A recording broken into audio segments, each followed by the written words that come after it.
Ndëvim të kërkesës suaj, numër 6256, fraksion 1, protokoll datë 29/4/2025, protokolluar me tonën me numër 460, datë 30/4/2025, si dhe me mbështetje dhe zbatim të nëneve 8 dhe 16 të ligjit numër 107, fraksion 2016, për prefektin e qarkut i ndryshuar shprehemi si më poshtë.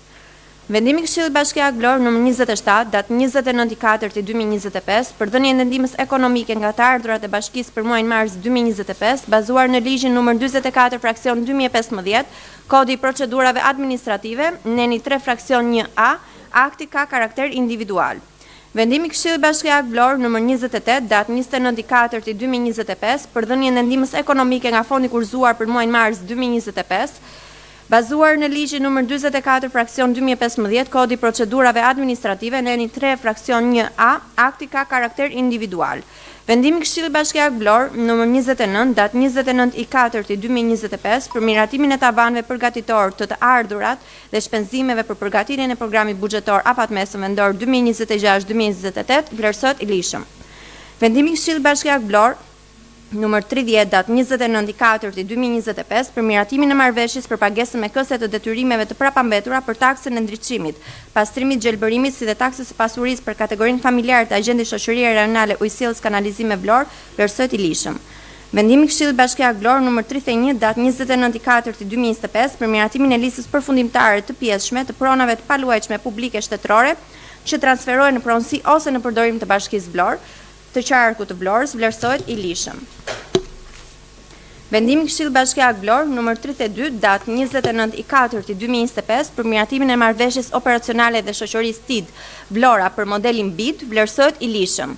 Vendimi i Këshillit Bashkiak Vlorë numër 33, datë 29/4/2025, për caktimin e përfaqësuesve të Bashkisë Vlorë në bordet e institucioneve arsimore publike dhe jo publike, bazuar në ligjin numër 44/2015, Kodi i procedurave administrative, neni 3 fraksion 1A, akti ka karakter individual. Vendimi i Këshillit Bashkiak Vlorë numër 34, datë 29/4/2025, për miratimin e vlerës financiare të dëmeve të shkaktuara nga djegja e banesës së zotit Fiqiri Rapaj dhe shpërblimi financiar nga ana e Bashkisë Vlorë, vlerësohet i lishëm. Vendimi i Këshillit Bashkiak Vlorë numër 35, datë 29/4/2025, për miratimin e vlerës financiare të dëmeve të shkaktuara nga djegja e banesës së zotit Arshi Legjini dhe shpërblimi financiar nga ana e Bashkisë Vlorë, vlerësohet i lishëm. Vendimi i Këshillit Bashkiak Vlorë numër 36, datë 29/4/2025, për miratimin e vlerës financiare të dëmeve të shkaktuara nga djegja e banesës së zonjës Ornela Sejdia dhe shpërblimi financiar nga ana e Bashkisë Vlorë, vlerësohet i lishëm. Vendimi i Këshillit Bashkiak Vlorë numër 37, datë 29/4/2025, për miratimin e vlerës financiare të dëmeve të shkaktuara nga djegja e banesës së zonjës Margarita Elezi dhe shpërblimi financiar nga ana e Bashkisë Vlorë, vlerësohet i lishëm. Faleminderit. Vijojmë me miratimin e procesverbalit mbledhjes së Këshillit të Bashkisë të datës 29/4/2025. Pro?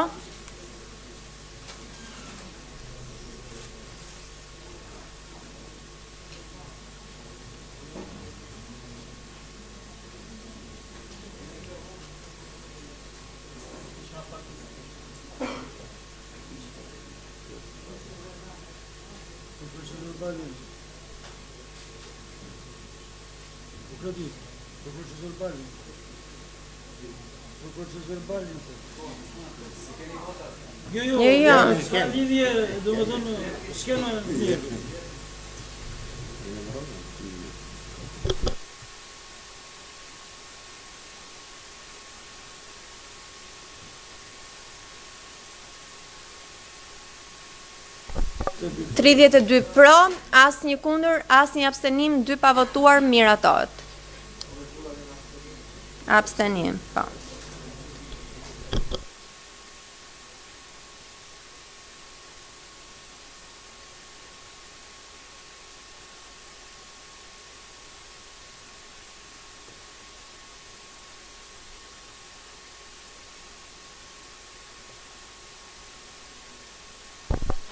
Atëherë, kalojmë rendin e ditës. Rendi të ditës dhe pikave të rendit të ditës është propozuar edhe një shtimi i një pike tjetër lidhur me miratimin e funksionimit të qendrës së zhvillimit PAK dhe qendrës komunitare editore, si dhe një ndryshim në VKB numër 111 datë 27/12/2024 për buxhetin e bashkisë për vitin 2025. Ky është një projektvendim që është diskutuar në gjitha komisionet, i propozuar nga Drejtoria e Financës, është një projektvendim që ju është dërguar gjithë këshilltarëve, kështu që së bashku me këtë projektvendim kalojmë rendin e ditës në votim. Pro.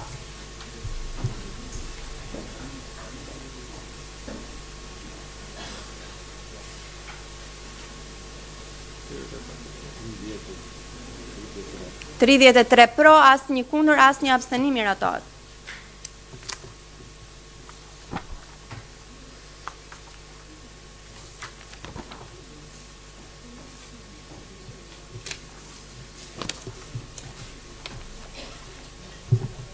Vjojmë. Pika e parë e rendit të ditës, projektvendim për dhënien e ndihmës ekonomike nga të ardhurat e bashkisë për muajin prill 2025, pro.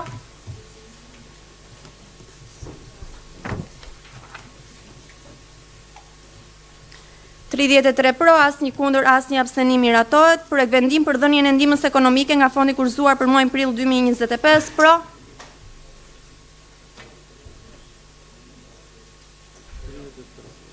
$33 pro, asnjë kundër, asnjë abstenim, miratohet. Raporti i monitorimit të zbatimit të buxhetit për periudhën janar-prill 2025. Drejtoria përkatëse ju lutem të marrë fjalën.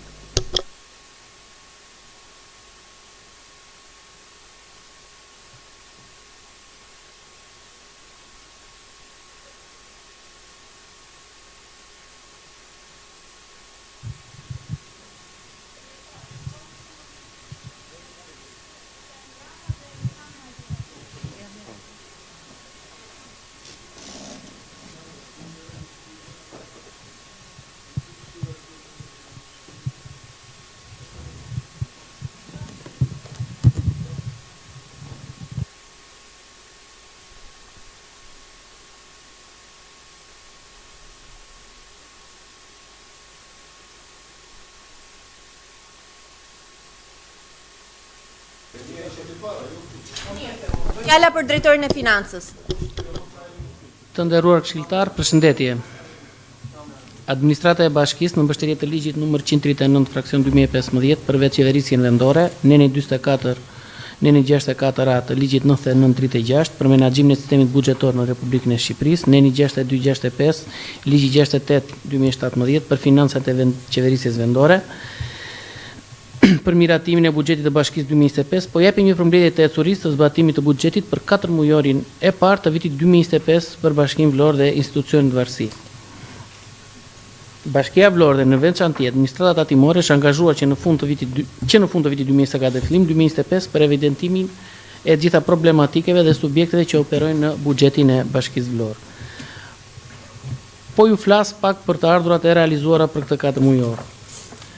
Si pas rakordimit me degën e thesarit, të ardhurat për këtë 4 mujor janë në 1000 lek, 1.343.614, një realizim prej 58.2% e të ardhurave që ne kishim llogaritur për gjithë 2025-ën. Duket premtuese faktikisht nga Drejtoria Urbanistikës në veçantë dhe nga Drejtoria të ardhurave në Bashkinë Vlorë. Më poshtë po ju flas pak për Drejtorinë e Financës dhe të buxhetit. Çfarë kemi rakorduar? Ne kemi pasur si prioritet dhe kemi punuar në drejtimet e mëposhtme, sipas parimit, rikujtimin e detyrimeve të prapambetura, uljen e shpenzimeve operative të planifikuara, uljen e shpenzimeve për administratër pa prekur shpenzimet e domosdoshme. Administrata ka pasur në dispozicion për 4 mujorin fonde të çelura për përdorim nga dega e thesarit, nga të ardhurat e veta. Plani ka qenë në 1000 lek, 238.810 dhe janë përdorur 149.951, ose një realizim 62.7%. Nga granti pa kushtëzuar, plani ka qenë 553.151 në 1000 lek dhe janë përdorur 304.665, ose 55%. Nga granti specifik, 385.798 në 1000 lek dhe janë përdorur 164.350 në 1000 lek, ose 42.6%. Nga buxheti i shtetit, 1.018.591 në 1000 lek dhe janë përdorur 346.858 në 1000 lek, ose 34%. Janë kryer pagesat sipas institucioneve dhe strukturave të miratuar nga Këshilli Bashkiak për vitin ushtimor 2025.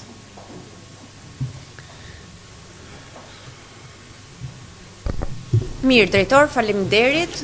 Ka diskutime nga këshilltarët, kush dëshiron të marrë fjalën? Janë diskutuar dhe në komisionet e është ekonomisë. diskutuar të gjithë komisionet, nëse s'ka fjalë, kalojmë votim. Nuk votohet, jo, është thjesht raport monitorimi që është ministri. Qëtë ministri, thjesht. Okej. Po.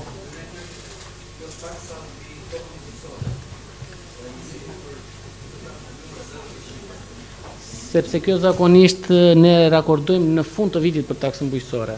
Pavarësisht se ke në përkatërmojmë, po ne në fund të vitit marrim një raport të hollësishëm.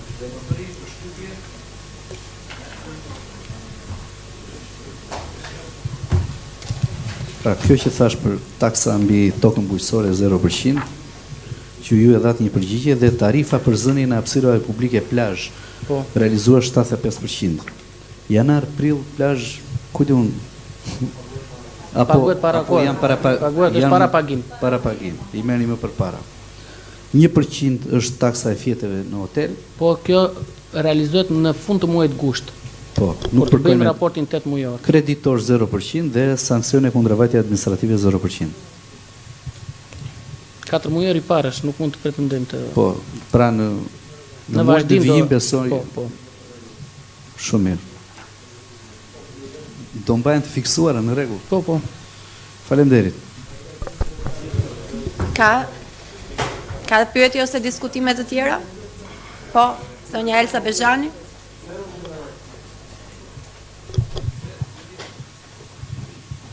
Përshëndetje, faleminderit të nderuar kryetare.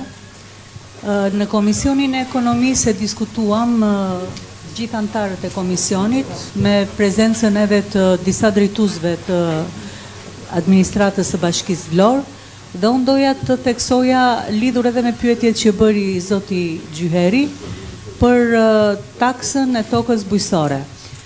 Në komision u tërhoq vëmendje në fakt edhe për kryetarët e njësive administrative që duhet të kenë në vëmendje vjeljen e kësaj takse, do të thënë çfarë pune dhe çfarë programesh aplikojnë ata për ta vjelur taksën e tokës bujqësore.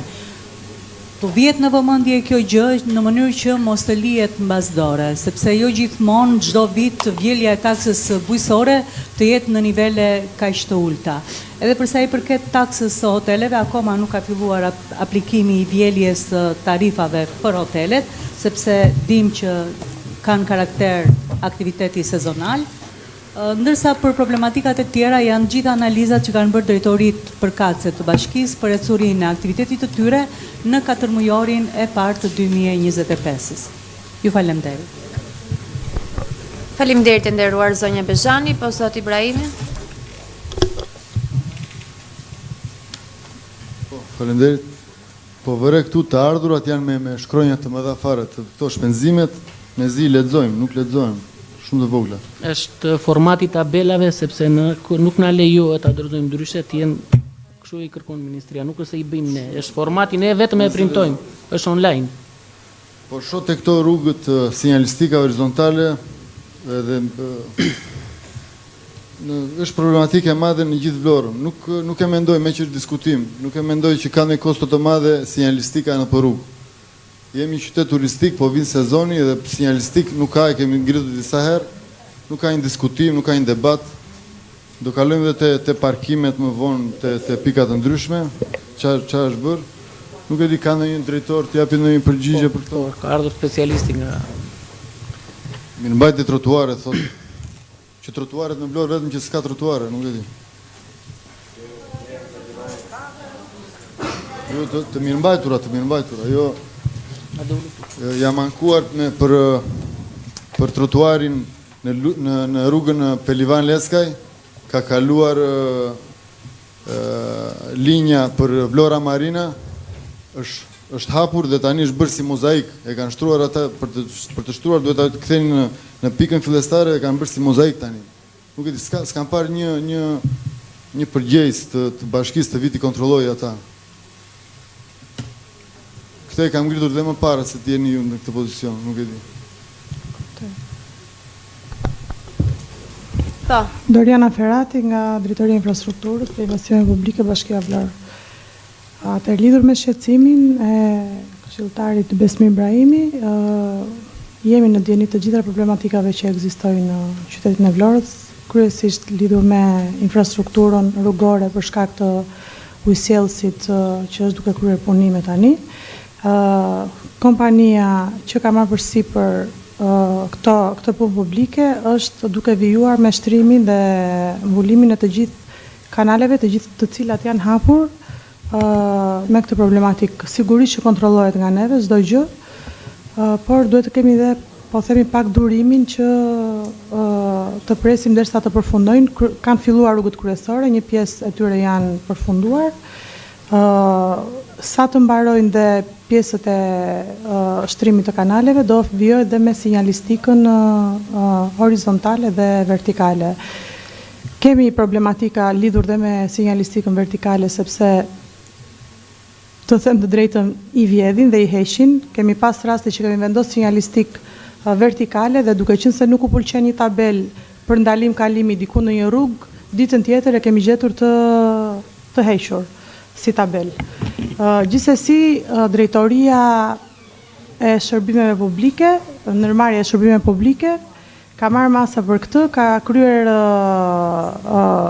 ka çelur fondin lidhur me pjesën e sinjalistikës horizontale dhe vertikale dhe është duke punuar në segmente të ndryshme të qytetit. Nuk e di nëse keni pyetje tjetër. Faleminderit. Po, Sonja Luci? Përshëndetje, shpresoj të bëjnë shpejt mbylljet e këtyre kanaleve të ujësjellësit. Nuk e di çfarë juaj kujt është, dim që duhet na jepni lekë të paguajmë ato gomat e makinave që kemi ndryshuar këtë muaj 10 herë se na u çan. Po nejse, unë nuk e di e përfshini ju apo jo pjesën e vorezave. Ju lutem, prijeni atë barin se do të jaj gjarë për njerëzit. Deri këtu futeshim për të vajtur atje, për të varrezat e prindërve. Pastrojnin çik ato se keni shtuar dhe numrin e njerëzve që janë atje dhe ndërkohë është prerë deri tek mezi, pjesa tjetër vete bari deri në gjuhë. Një lloj nuk e di pse gjëja më minimale që mund të bëni e lini në mes, deri te mezi punohet, pastaj pjesa tjetër është e pa pastruar ajo. Shikoni çik me kujdes këto gjëra. Njerëzit tash vën me dhimbje atje, shikojnë, kanë frikë të kalojnë. Kjo ka nevojë për tu parë për mendimin tim dhe dua të shikoj me prioritet pjesën e mbulimit të atyre se janë bërë rrugët copa të paktën midis pallateve për të ujësjellësit. Nuk është fa juaj direkt e di, po këmbgulja juaj duhet ta ndryshojë atë se njerëzit u prishën makinat. Unë nuk e di tani se pagojmë taksa, po makinat i rregullojnë vetë pastaj. Faleminderit. Faleminderit i nderuar Sonja Luci. Ka dikush tjetër dëshirë të marrë fjalën? Po, për çfarë? Ishte diskutim, jo, po ishte diskutim ky, monitorimi. Po është diskutim. Me shifra, ja, shifra po lexoj. Shifra po lexoj, te rajoni numër 2. Po lexoj këtu makina. Këto se ekzistojnë fare, se unë jam në qytet, nuk e di ti. Mo qka po, unë jam qytet, jo, po unë i shikoj. Po i shikon, ke pas nëherë të bësh me këta? Jo. Po jo mua më lidh puna. Tu thot 5 kamionçina në 5 rajone të ndryshme, thot. Tani në qoftë se është një gjë që ka bërë mirë bashkia në këto 2 vjet, ka shtuar këto kamionçinat që heqin beturinat në koshat e perave. Po kjo nuk është normale, sepse atje vjen hedhin edhe njerëz gjithmonë. Policia bashkiake duhet të marrë masa për këtë. Se nuk mund të vazhdoj kështu. Kjo është një problematikë që duhet diskutuar, edhe nga ne duhet diskutuar, nuk është se po pres, edhe zgjidhje po pres nga institucionet. Tani, zonja po thot, vidhen këto tabelat. Kush e ka përgjegjësinë? Policia bashkiake, policia e shtetit, duhet ta denocojmë. Dhe për kontenerat. Kontenerat janë me vendim të Këshillit Bashkiak. Shikojnë në Vlorë që lëvizën kontenerat sipas dëshirës. Nuk e di, kush ka një mik, kush ka një sipas bizneseve. Kur kam dashur që të lëvizdojnë kontener për arsye pastërtie, nuk është me vendim të Këshillit Bashkiak. Kur shoh pasaj, këtu s'ka kaluar asnjë vendim i Këshillit Bashkiak për kontenerët. I shoh të lëvizshëm ata. Lëvizin në pozicionin tjetër. Kush e ka përgjegjësinë për këtë?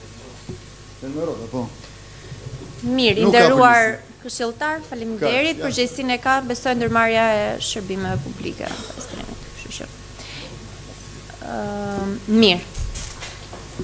Nëse nuk kemi diskutime të tjera, vijojmë me pikën tjetër të rendit të ditës, duke qenë se ky është thjesht një raport monitorimi, nuk është me votim. Më përmendi dhe emrin, po e shikoj që po vazhdon. Para punës, të gjitha që qëndrojnë, që tha, gjitha diskutimet qëndrojnë. Dhe është e vërtet që dikush nga bashkia duhet mbaj përgjegjësinë, dhe për atë që shkelet, dhe për atë që nuk bëhet. Sipas sektorëve përgjegjës, normalisht kanë nga një drejtor në krye dhe duhet marrin gjitha masat e duhura. Thjesht i thashë përqendrojmë te raporti monitorimit, pasi do të pëlqente që të analizoheshin për shifra. Sot jepet ky raport, jep llogari administrata e bashkisë se çfarë ka bërë 4 muaj, pra sa ka planifikuar, sa ka mbledhur dhe sa ka realizuar. Normalisht kur bëhet një raport i tillë, dalin dhe problematika të cilat qëndrojnë, dhe nuk po them që nuk qëndrojnë. Thjesht doja më të strukturuar diskutimin. Nëse ka ndonjë problem që e shikojmë që nuk po funksionon me mbledhjen e të ardhurave, pasi kjo pastaj përkthehet dhe në mungesë investimesh, apo nëse ka një problem të caktuar me investimet. Por nuk thash që nuk qëndrojnë gjitha problematikat që ngritën gjithë këshilltarët dhe mbështes Zotin Ibrahimi dhe çdo këshilltar tjetër për çdo problematik. Faleminderit. Faleminderit, nderuar zoti Moçka.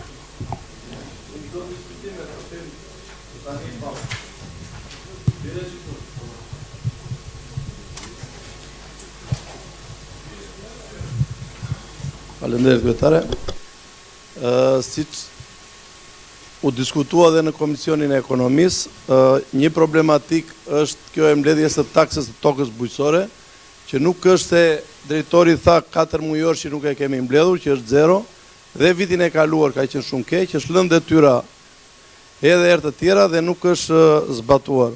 Nuk e di, na do marrim një përgjigje që është një taks, qoftë për tokat me qira, qoftë për tokat bujqësore, që nuk mblidhet asnjë lek. Me sa mbaj mend na vjet, vetëm komuna Shushit ka pasur një përqindje të caktuar. Komunat e tjera nuk i mbledhin dhe nuk zbatohet. Na mund të marrim një përgjigje për këtë gjë që është 0 dhe nuk ka asnjë pikë diskutimi. Meqenëse zoti Moçka ishte i shqetësuar që duheshin diskutime dhe gjëra konkrete për të gjetur përgjegjësit, nuk e di, na do marrim një përgjigje për këtë taks dhe për detyrat e KLSH-s që është lënë, gjithë tokat që kanë marrë me qira dhe nuk kanë paguar asnjë detyrim ndaj shtetit, të kthehen dhe të rjepen prap nga këshilli për ata që kanë dëshirë të marrin dhe të pagojnë detyrimet. Presim një përgjigje. Faleminderit i nderuar. Tani me që po bëhen diskutime dhe është diskutimi përsëritur dhe është e vërtet që është diskutimi përsëritur, jo vetëm nga zoti Gumbardi, nga të gjithë, bile raportin e kaluar monitorimit dhe kam diskutuar unë këtë problematik, por nuk zgjidhet duke ngritur thjesht problemin dhe dua një përgjigje. Atëherë, në qoftë se ka një drejtori për kacet, të na thot që mbledhen në tjetër se kush janë problematikat një për një, do në kush i mbledh, pse nuk i ka mbledhur dhe çfarë vështirësish ka gjetur apo ka hasur në mbledhjen e kësaj tarife dhe si mund ta ndihmojmë ne me një projekt vendim të caktuar nëse duhet ndonjë lehtësi. Vetëm kështu mund të japim zgjidhje këtij problemi. Nëse do të diskutojmë mbledhje për mbledhje, pastaj që nuk mblidhet do marrim nga një përgjigje e cila nuk do të sjellë asgjë konkrete. Pra dalëm për detyrë sot si këshill, meqense që nga shqetësim edhe i opozitës dhe opozitës besoj çdo këshilltari dhe vërtet është shqetësuese që në 0% mbledhja në 4 mujorin e parë, besoj do performojnë 8 mujorin vazhdim, por prap nuk do arrijë atë parashikimin e kaluar, e parashikuar, objektivin themi. Atëherë të lëm një detyrë për drejtorin, nuk e di kush është drejtoria për kace, duhet të ketë apo nëse janë një sit që e mbledhin. Okej, një sit, atëherë një drejtori e cila është përgjegjëse në bashki dhe për ecurinë e njësive, a kush i ndjek një nga nënkretarët, a nuk e di si i kanë ndarë se nuk e kam idenë e strukturimit, të marri 4 kryetarët e njësive dhe të bëj një studim se kush është problematika që nuk mblidhet kjo. Dhe të na thotë, e pare punës nuk gjenden njerëzit për shkakun se janë në emigracion, por vinë një herë apo 2 herë në muaj. Çfarë shërbimi ofrohet këtyre? Pra po marr raste hipotetike se unë nuk jam ekspert i njësive administrative i mbledhjes së tarifave të ardhura. Por nga logjika, vjen 2 herë në muaj, marrin një shërbim, marrim në një vendim, bllokohet ai lloj shërbimi në momentin që nuk paguan taksën e tokës bujqësore. Flas një shërbim për tokën bujqësore etj. Pra ka mënyra plot. Herën tjetër drejtoria për kacet na vjen me një studim të përcaktuar dhe ta gjejmë se si mund ta ndihmojmë. Faleminderit. Mirë, faleminderit, u mbajtshëm i nderuar këshilltar, kështu që herës tjetër besoj që do të kemi një raportim apo një informacion nga drejtoria dhe nga njësitë administrative përkatëse. Vjojmë me pikën tjetër të rendit të ditës, projekt vendim për miratimin e listës emërore të familjeve dhe individëve përfitues të projektit për mirësimi i kushteve të banesave ekzistuese për komunitetet e varfra dhe të pafavorizuara për vitin 2025. Kemi ndonjë pyetje lidhur me këtë projekt vendim? Apo nëse dëshiron dikush të japi fjalë, të marrë fjalën lidhur me këtë listë?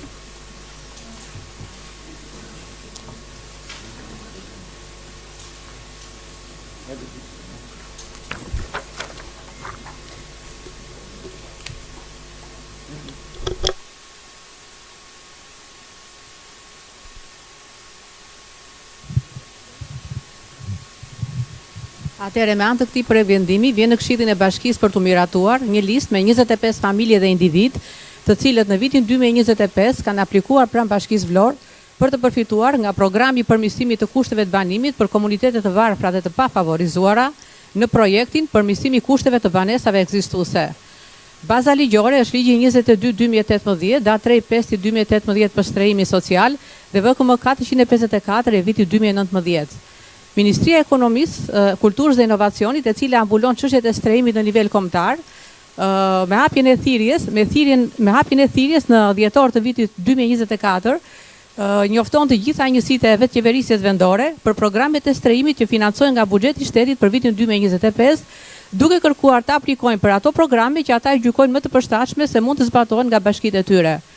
Bashkia e Vlorës ka zgjedhur të aplikojë pikërisht në programin që u theksua më përpara, për shkak se ka disa kërkesa të shumta nga familje dhe individ, banor të qytetit të Vlorës, po dhe të njësive administrative, të cilët posedojnë banesa, të cilat ose janë rrezikshëmbje, ose janë të amortizuara dhe ka nevojë për ndërhyrje dhe riparime të domosdoshme. Në relacionin bashkëlidhur projekt vendimit kemi shpjeguar në mënyrë të detajuar se kush janë afatet për të aplikuar pranë ministrisë për këtë program, sepse ka qenë afati 31 janari vitit 2025, lista e dokumentave që duhet të plotësojnë bashkitë për të aplikuar pranë ministrisë, kushtet e aplikimit, familjet përfituese, si dhe fondi që përfiton çdo familje dhe individ. Po kështu bashkëlidhur projekt vendimit kemi vendosur një tabel e cila është pikërisht e përcaktuar nga ministria që mbulon strehimin. Ne kemi vendosur tabelën me 25 emrat e familjeve dhe individëve dhe në mënyrë të detajuar kemi vendosur të dhëna për të ardhurat e tyre, kushtet sociale, kushtet e pronësisë, sipërfaqet e banimit që ata kanë, numrat e pasurisë që përcaktojnë vendodjen ku ndodhen banesat e tyre, si edhe vlerat e preventimit, të cilat kanë dalë nga grupet e punës në bazë të projekteve të hartuara dhe të preventivave, të cilat janë bërë në banesat, në fakt në këto banesa në bashkëpunim punojësit e bashkisë me familjet kërkuese. Nga vlera totale, nga preventivat e çdo familje, ka dalë vlera totale e preventivit, që është për këtë vit për 25 familje, është 23.456.198.12 lek, dhe i është bërë kërkesa ministrisë për bashkëfinancim brenda fatit që ata kanë miratuar. Faleminderit, e nderuar Drita. Ka ndonjë pyetje nga këshilltarët? Po? Po, i nderuar Mysafar Elezi. Përshëndetje të gjithëve dhe një herë. Zonja drejtoreshe, dëgjova me vëmendje sqarimi që ju bët. Shkoj që janë 25 familje në total, cilët janë familje me probleme sociale apo të komunitetit të Rom, apo familjar të cilët kanë probleme me aftësinë të kufizuara. Kisha një pyetje në fakt, a ka veç këtyre 25 familjeve në Bashkinë Vlora, ka dhe familje tjera të cilat kanë nevojë për të përfshirë dhe nëse po, mendoj që duhet të ketë një sensibilizim më të madh nga ana e njësive administrative dhe nga kryetarët e rajoneve, sepse mendohet që duke qenë se janë pjesa më vulnerabël e shoqërisë, ndoshta kanë pamundësi për të plotësimin me dokumentacionit. Mendoj se mund të jenë edhe më tepër. Pyetja që kam, a ka të tjera familje në dijenin tuaj apo vetëm 25-ja? Po. Faleminderit. Ligji për shtrehimin social i detyron bashkitë që të njoftojnë, të informojnë të gjithë qytetarët në lidhje me programet e strehimit, të cilët janë të hartuar nga ky ligj, sepse realisht ligji për strehimin ka hartuar 6 programe të ndryshme strehimi. Në vitin 2019, me plotësimin e ligjit me aktet nënligjore, është vendosur njoftimi publik, pra në faqen zyrtare online të bashkisë, është vendosur njoftimi publik për të informuar qytetarët në lidhje me programet për të cilët ata mund të aplikojnë. Kështu që gjithmonë qëndron i shpallur në faqen zyrtare të bashkisë njoftimi. Njëkohësisht kemi vendosur dhe afishe në rajonet dhe njësitë administrative për programet për të cilat ata mund të jenë të interesuar dhe të aplikojnë. Ndërkohë, me ndryshimet në ligj, kemi përditësuar njoftimin në faqen e bashkisë dhe në muajin mars kemi vënë një njoftim të ri. Ligj nuk ka afate të përcaktuara kufizime ku mund të aplikojnë qytetarë, domethënë gjatë gjithë kohës, gjatë gjithë vitit ata mund të aplikojnë, por në momenti që vjen thirrja nga ministria dhe me urdhrin e kryetarit ngrihet grupi punës për të bërë procedurat, merren në shqyrtim familjet të cilat kanë aplikuar deri në atë moment. Ndërkohë aplikimet mund të vijojnë.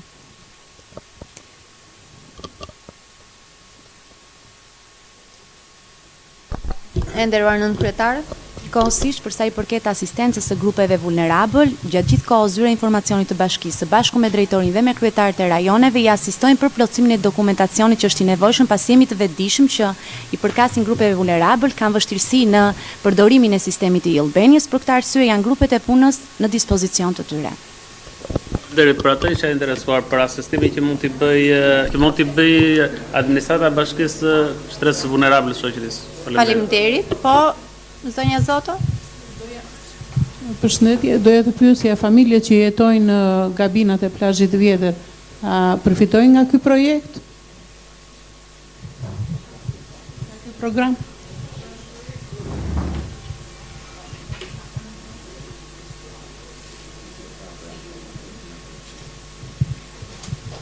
Kushti kryesor që familjet të përfitojnë nga ky program është që familjet i kenë banesat në pronësi. Kurse te gabinat e plazhit vjetër, familjet janë strehuar në kushte emergjente për duke marrë autorizim për strehim të përkohshëm. Nuk kanë lidhje njëra me tjetrën. Mirë. Po.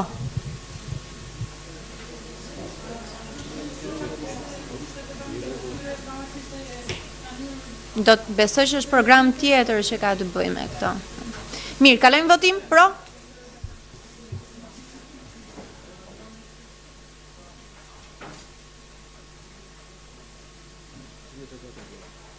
$34 pro, asnjë kundër, asnjë abstenim, miratohet.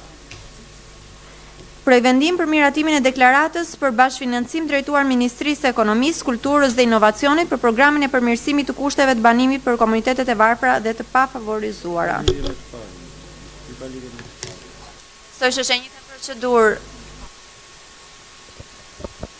Ka lidhje me projekt vendimin, po, ka lidhje me projekt vendimin e parë. Vendimi më pashëm janë pjesë të njëjtës çështje.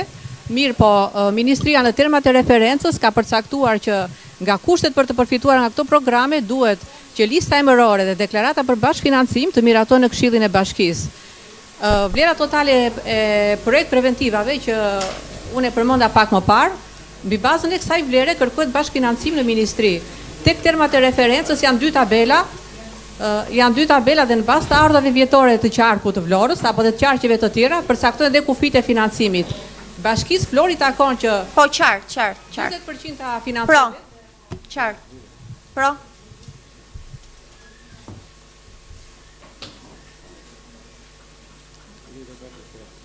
Klodi.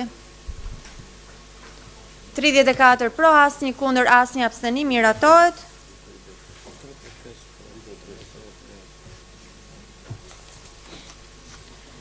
Vendim për miratimin e subvencionit të qiras si përfitojnë familje dhe individët e prekur nga zbatimi projekt lidhjet rrugës transballkanike me superstradën Fier-Vlorë sipas VKM numër 254 datë 9/5/2018. Drita e ka prap fjalën për këtë projekt vendim.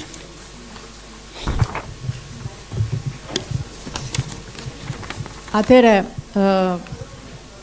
nga zbatimi projektit lidhja rrugës transballkanike me superstradën Fier-Vlorë në vitin 2015 janë prekur banesat e 31 familjeve, të cilat me vendimin e Këshillit të Ministrave 58 të vitit 2015 kanë përfituar qiran për 3 vite nëpërmjet entit kombëtar të banesave nga buxheti i shtetit.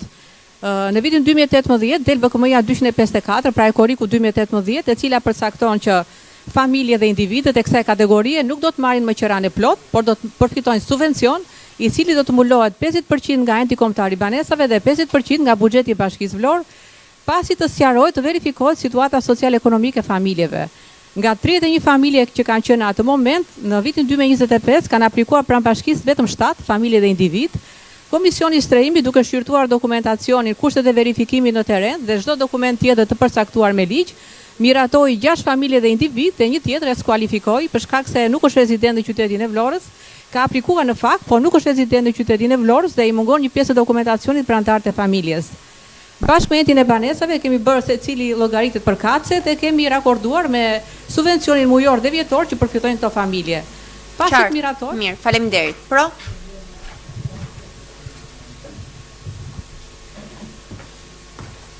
$34 pro, asnjë kundër, asnjë abstenim, miratohet.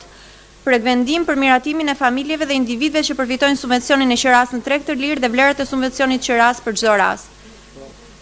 Fjala për dritën pra, më pas për këshilltarin.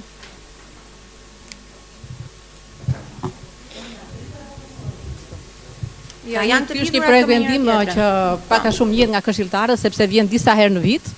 Ka të bëjë me subvencionin e qiras që përfitojnë familjet në nevojë, të cilat jetojnë me qira në treg të lirë dhe nuk kanë mundësi që me të ardhurat e tyre ekonomike të mbulojnë gjithë pagesat e qiras, për shkak të kushteve të vështira ekonomike dhe sociale. Kishin aplikuar në fakt 44 familje gjatë këtij viti, por Komisioni i strehimit, duke vlerësuar dokumentacionin e tyre dhe krahasuar me dokumentacionin e përcaktuar me ligj, vendosi të miratoj 34 familje. Dhe në këtë projekt vendim bashkëlidhur është një tabelë e cila në mënyrë të detajuar ka përcaktuar të gjitha kushtet sociale, ekonomike, familjare dhe subvencionin mujor dhe vjetor që do të përfitojnë këto familje. Totalisht mbulohet nga buxheti i Bashkisë Vlorë i vitit 2025.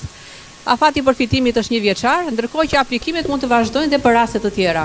Mirë, faleminderit e nderuar drita, fjala për zotin Ilir Aliaj.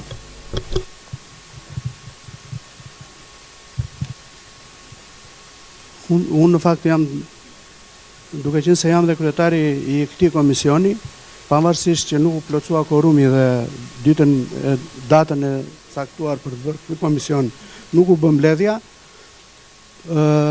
u përballa me një qytetare që ishte pjesë e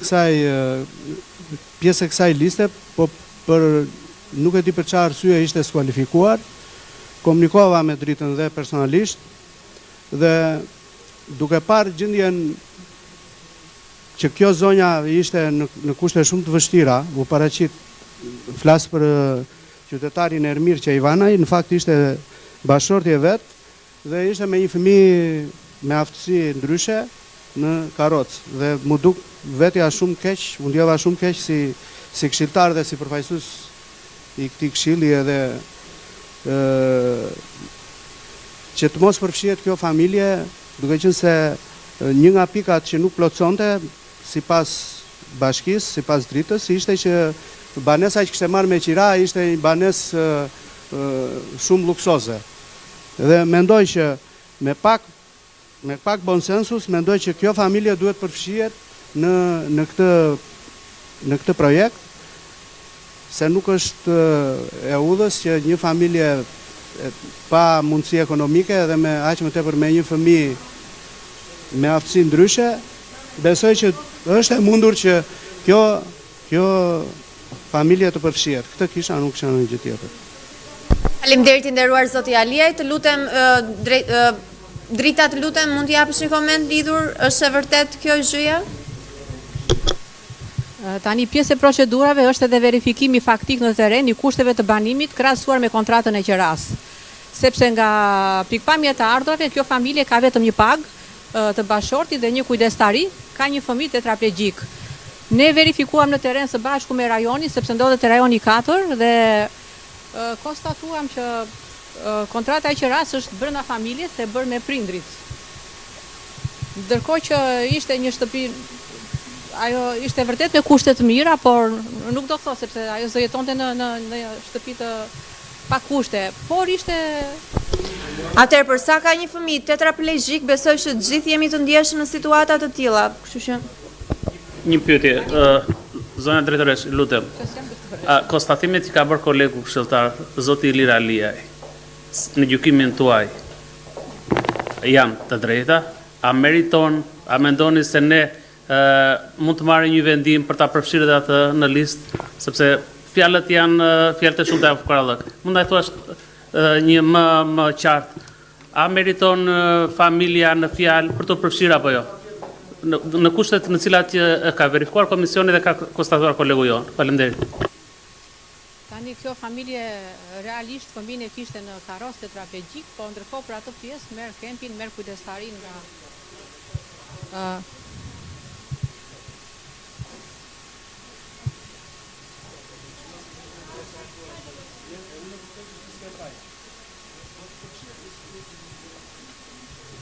Tani ne detyrimet ligjore I kemi bërë, kemi vajtur 2 në banese, kemi verifikuar bashkë me rajonin.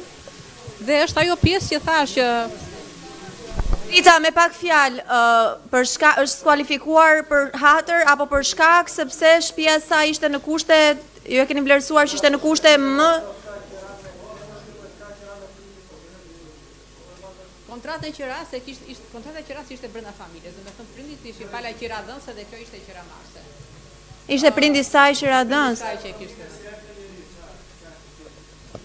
A mundet zoti Alia ta na I formalizosh propozimin që ta dim votim?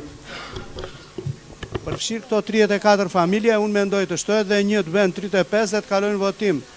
Bëhet fjalë për një familje shumë në nevojë. Faleminderit, nderuar. Por nuk ka mundësi që të bëj kontratë. Po, për shkak se besoj të gjithë jemi ndjeshëm në situata të tilla, është më pak kur bëhet fjalë për një fëmijë dhe duke qenë se edhe kempi nuk mendoj se mjafton për të mbajtur një fëmijë me kushte të tilla dhe nuk I mjafton askujt, besoj që me propozimin e bërë nga zoti Aliaj dhe me emrat të ardhura nga drejtoria përkatëse ta kalojmë votim dhe ta shtojmë dhe nga 33 ti bëjmë 34. Të kalojmë propozimin e zotit Aliaj fillimisht në votim.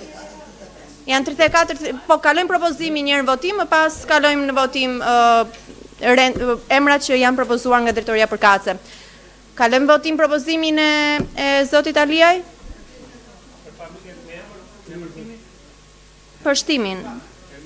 Ermir Shejvanej. 34 pro, asnjë kundër, asnjë abstenim miratohet. Po zonja Begaj dëshironi të fjalën, më pas kalojmë votim këtë pikë të rendit të ditës.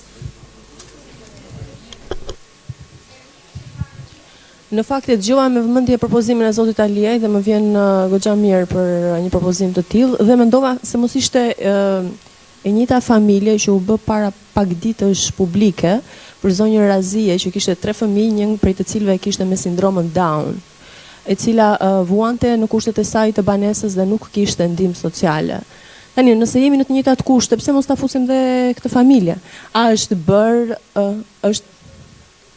është në ndihmë. Pra,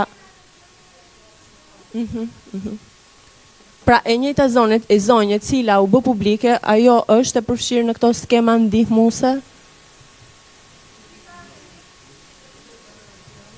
Besoj ka djeni, zonja Drita?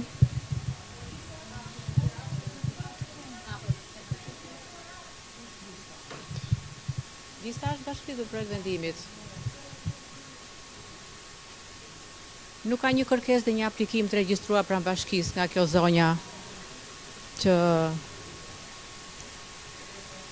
emri që u përmend tani, në fakt nuk ka aplikuar dhe nuk ka një kërkesë të regjistruar pranë bashkisë, sepse me njëherë neve do ta shqyrtojmë, do ta shikojmë qoftë pjesë në dokumentave dhe qoftë të verifikimin në teren aty ku ajo banon.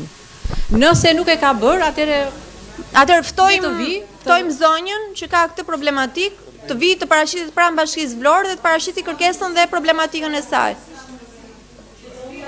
Sepse ndryshe nëse nuk ka bërë një kërkesë, ne asistojmë edhe në sqarimin dhe në përgatitjen e dokumentacionit. Vetëm të kemi kontakt, se nuk kemi. Perfekt. Nuk e di u kush është, po s'kemi as si të dhënë. Nëse ja ke kontaktin, e nderuar Eda. Nëse Eda na jep një numër kontakti që ta por të vi të parashitet. Asha I rasti që ishte bërë. Më vjen habi sepse kjo zonjë e cila ka nevojë për ndihmë u bën shumë publike nëpër media lokale, po dhe në rrjetet e mëdhaja sociale. Do me thënë, më vjen habisi nuk i ka vajtur. Fillimisht duhet të ndajmë nëse është për strehim apo për ndihmë ekonomike? Me emri Razia, mbiemrin nuk e kishin publikuar, është qytetare e qytetit të Vlorës, me 3 fëmijë, njërin prej të cilëve e ka me sindromën Down. Më falë, është rasti që është bërë publik. Filmuara, ku shtëpia ishte në kushte shumë të vështira, e pa punë, dash më tepër me një fëmijë të sëmur. Pa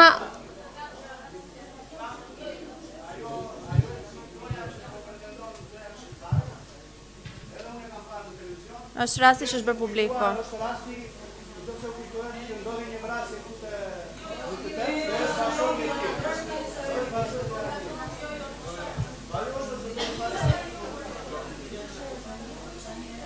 Gjithsesi, unë besoj se të gjithë janë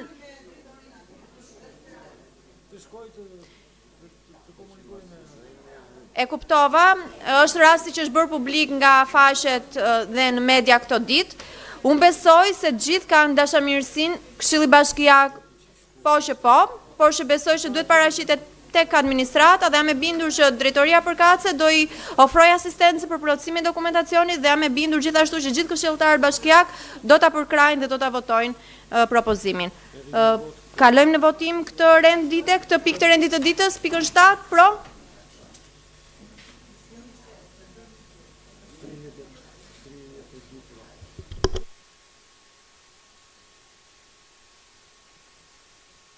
Kalon votim bashkë me shtesën që propozua nga këshilltari Ilir Aliaj. Sa vota pro janë, të lutem Sokol. Më falë, po. Ti jemi 33 pro, asnjë kundër, asnjë abstenim, miratohet. Projekt vendim për miratimin e privatizimit dhe të vlerës si privatizimit të banesave shtetërore të pa privatizuara. Drita është pra fjala për juve.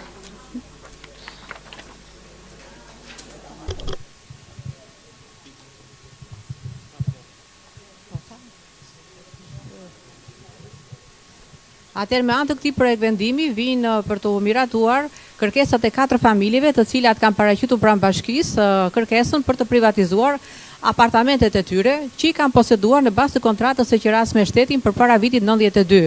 Baza ligjore është VKM 179 e vitit 2020, e cila përcakton që familjet të cilat nuk kanë privatizuar banesat e tyre dhe i kanë poseduar në bazë të kontratës së qeras, procedurat kryhen pranë njësive vendore në bazë të dokumentacionit dhe të vlerësimeve që bëhen të përcaktuara në udhëzimin bashkëlidhur kësaj VKM-je.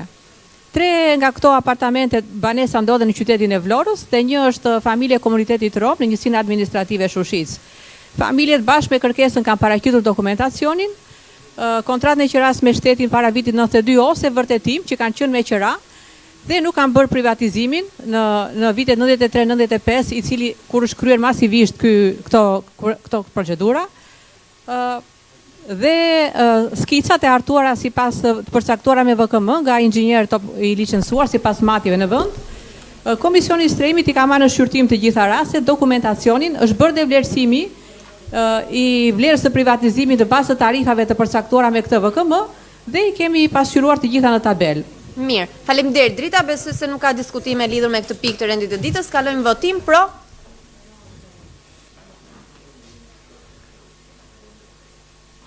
$33 pro, asnjë kundër, asnjë abstenim, miratohet.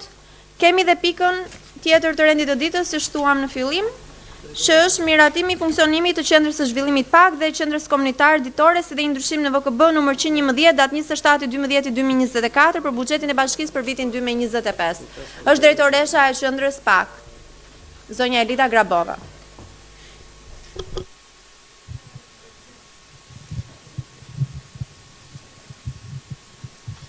Përshëndetje, është një projekt që është iniciuar nga bashkia dhe është fituar nga Qendra për Barazi Gjinore, pranë Qendrës së Zhvillimit PAK, Qendrës Rezidenciale të Zhvillimit PAK. Është një projekt që konsiston në krahas qendrës rezidenciale të krijohet edhe qendra ditore për personat me aftësi të kufizuar. Është 15 përfitues, fëmijë dhe të rinj me aftësi të kufizuar, që do vinë nga ora 7:30 8:30 deri në orën 4:30, kjo në ndihmë të familjeve që kanë persona me aftësi të kufizuar, që janë një prind i vetëm në familje, për ta ndihmuar që ata të punojnë, dhe është për 45 fëmijë të tjerë përfitues të tjerë, të cilët do të vinë dhe do të marrin terapi individuale me orë të përcaktuara. Faleminderit, nderuar drejtoresh. Besoj që s'ka diskutim lidhur me këtë pikë të rendit ditës. Kalojmë votim. Pro? 31 pro, asnjë kundër, asnjë abstenim, miratohet. Faleminderit për këtë rend dite. Tek pika të ndryshme, kush e dëshiron fjalën? Pa o zotja Liej.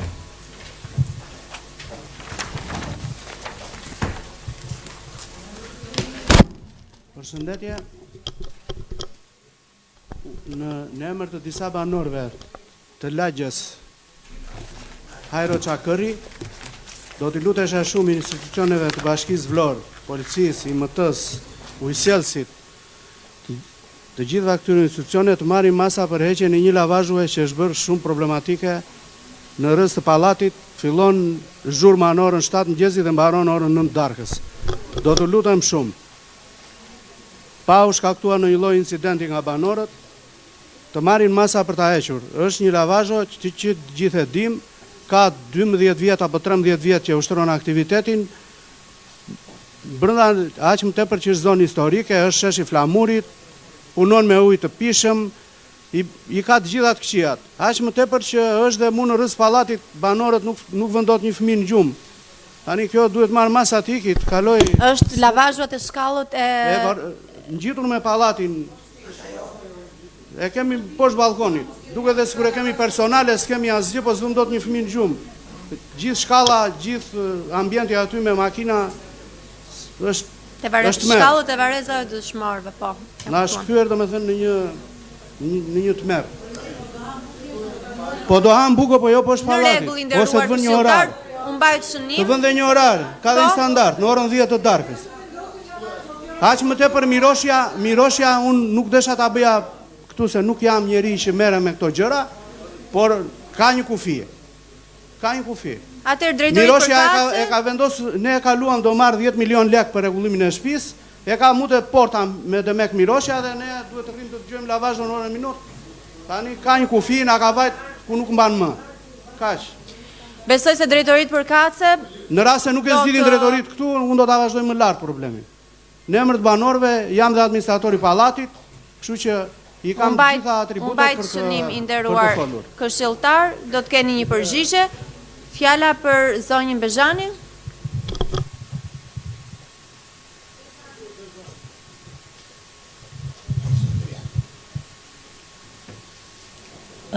Mbledhjen e kaluar kam bërë një kërkesë lidhur me sistemimin e kazanëve, koshave të plerave në zonën urbane të qytetit. Në fakt, kërkesa ime, bazuar dhe në kërkesën e disa qytetarëve, sidomos të atyre që kanë struktura akomoduese, hoteleri dhe restorante, lidhur me vendodhjen e koshave të mbeturinave urbane. Kemi kërkuar që të na jepej një përgjigje se çfarë pune ka bërë ose është duke bërë Bashkia e Vlorës për një hartëzim të ri të vendosjes së këtyre koshave të mbeturinave, ndërkohë unë kam marrë një përgjigje nga drejtoria e menaxhimit të mbetjeve urbane në Bashkinë e Vlorës. Nuk është kërkesa ime lidhur me aktivitetin për ndërmarrjen e menaxhimit të mbetjeve, jo. Kërkesa ime ishte për të rregulluar. Po pra është ajo që ngriti dhe zoti Ibrahimaj pak më përpara në hyrje të mbledhjes për sistemimin e koshave të mbeturinave në zonën e qytetit. Ato kosha që ndodhen pranë strukturave akomoduese, pranë objekteve të banimit. Të bëhet një sistemim dhe këtu unë besoj se duhet të marri masa drejtoria e shërbimeve publike në Bashkinë e Vlorës në bashkëpunim me ndërmarrjen e shërbimeve, në bashkëpunim ndoshta edhe me drejtorinë e urbanistikës, të sjellin një projekt vendim të ri pranë Këshillit Bashkiak për një hartë të re të vendosjes të koshave të mbetjes në mënyrë që Këshilli Bashkiak, ashtu siç u intereson edhe qytetarëve që preken nga kjo situatë jo e mirë, ta miratoj këtë projekt vendim. Faleminderit. Faleminderit e nderuar zonja Bezhani, në fakt për këtë lidhur me këtë kërkesë që dhe zoti Besti dhe zoti vetëm diçka të shtoj vetëm një frazë. Në lidhje me këtë që sa po tha zonja Elsa, te rruga e re, duke qenë se na bie rruga për të kaluar shpesh, është një pikë e kontinierëve që është në sens të kundërt të lëvizjes së mjeteve të pastrimit. Është mund mes të rrugës së re dhe ajo është burim aksidenti, sepse vetë makina ekologjike që shkon për të marrë koshat e plerave, duhet të parkoj nga ana tjetër, të marri plerat dhe pastaj të futet prapë në sensin normal të lëvizjes. Mendoj që në të njëjtin pozicion ai si pjacol të kaloj nga ana tjetër e rrugës, edhe është dhe në sensin e lëvizjes automjeteve dhe nuk është burim aksidenti. Këtë e kam përjetuar. Janë konstatime shumë të drejta, në fakt Këshilli Bashkiak janë paraqitur shumë kërkesa. Te rruga e re, që të gjitha janë në sensin e lëvizjes janë krahun e djathtë. Është vetëm një pikë që është në krahun e majt. Duhet kaloj dhe ajo si shoqet, nga ana tjetër me sa duket nuk është se kanë, jo, nuk është çështje kjo. Thjesht që makina duke qenë dhe është dhe e madhe, shoferat e kanë shumë të vështirë që të pastrojnë nga ana tjetër. Këshilli Bashkiak në fakt janë paraqitur shumë kërkesa nga biznese, të cilat i kanë koshat e mbeturinave para biznesit të tyre. Unë kam folur personalisht dhe me drejtorin, njëkohësisht është nga Këshilli Bashkiak u është dërguar shkresa për kase, këtu kemi dhe nën kryetare, e cila mund të japi një përgjigje për këtë situatë. Por që e vërteta është që kemi shumë kërkesa dhe nga këshilltarë, po dhe nga biznese dhe nga populli thjesht lidhur me një projekt të ri që duhet të bëhet dhe duhet të kalojnë Këshillin Bashkiak për rivendosjen e koshave të mbeturinave. Nga grupi punës me qënë se jemi duke jo ishte në përgjigje të kërkesa.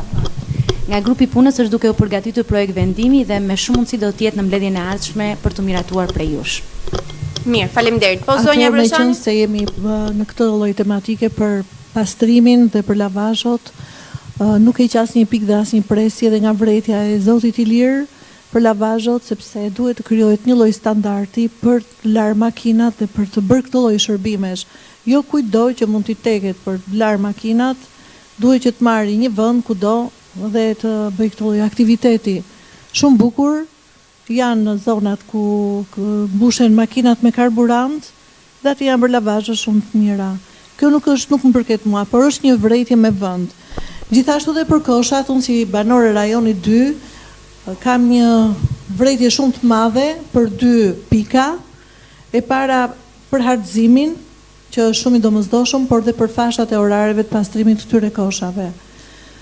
Aty në zonën tek rruga Pelivan Leskaj janë 2 pika të koshave, të cilat janë mbushura jo vetëm nga banorët, por dhe nga bizneset, me pretendimin se rruga e centrales duhet të rrije pastër dhe aty në përlagje, në brendësi tyre, aty duhet hedhë çfarë të duash, mbeturina peshkut, bizneseve e tjera. Dhe kam qenë në një restorant të hapur nga një shtetase italiane, që është aty mbrapa bankës Intesa San Paolo, dhe kishin ardhur shumë italianë të tjerë rezident që po drekonin, dhe çuditërisht në ato orar vjen makina e pastrimit dhe pastron koshat dhe të gjithë lanë ushqimin dhe u larguan. Ishte një veprim shumë i shëmtuar. Unë nuk e di se si janë fashat e pastrimit të koshave, po duhet të jenë pak të kujdesshëm dhe mbi të gjitha qytetarët ka nevojë për etik dhe për pastrim. faleminderit, në fakt nuk është problemi vetëm i lavazhove, gjithashtu është dhe problem me serviset, janë 2 problematika të cilat kemi 2 vite si Këshilli Bashkiak që i kemi ngritur, por ende nuk është marrë në një vendim i posaçëm. Mirë, fjala për zotin kryetare. E po na ka marrë malli për Anstelin. Jo.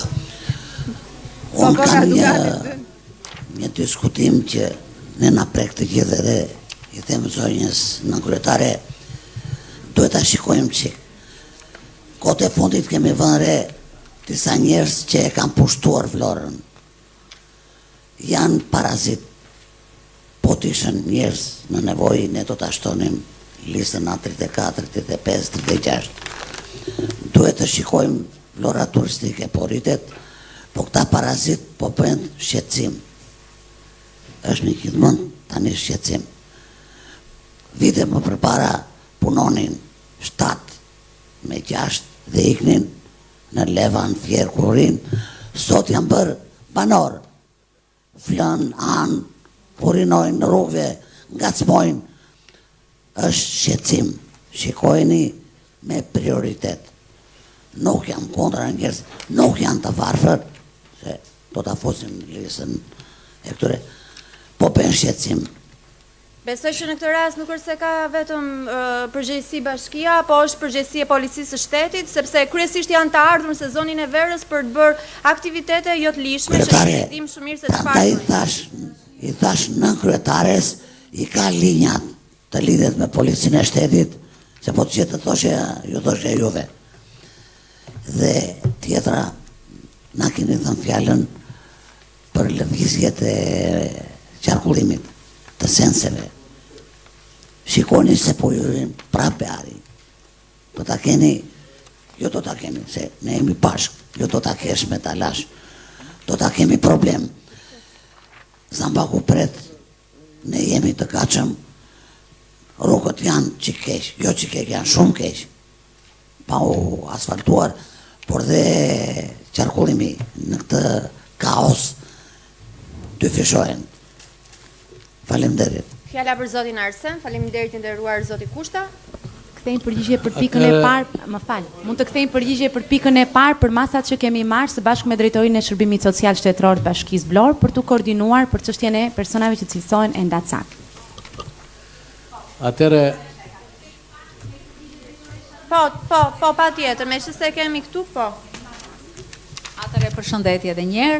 Në lidhje me pikën që tha këshilltari Kushta, ka shumë të drejtë sepse ajo është një fenomen që po ndodhet dhe madje tash shumë i theksuar, por për të vetmen arsye që ne si bashki, ne kemi ngritur skuadrat e terrenit. Unë kam ngritur skuadrat e terrenit jo vetëm me punonjës social, kemi një bashkëpunim me Shërbimin Social Shtetëror, kemi bashkëpunim me Qendrën Vatra, që merret me persona të cilët janë në rrugë dhe janë ndacak. Mirë, po këta persona, ashtu siç e tha dhe kryetaria e Këshillit, nuk janë shtetas apo qytetar të Vlorës.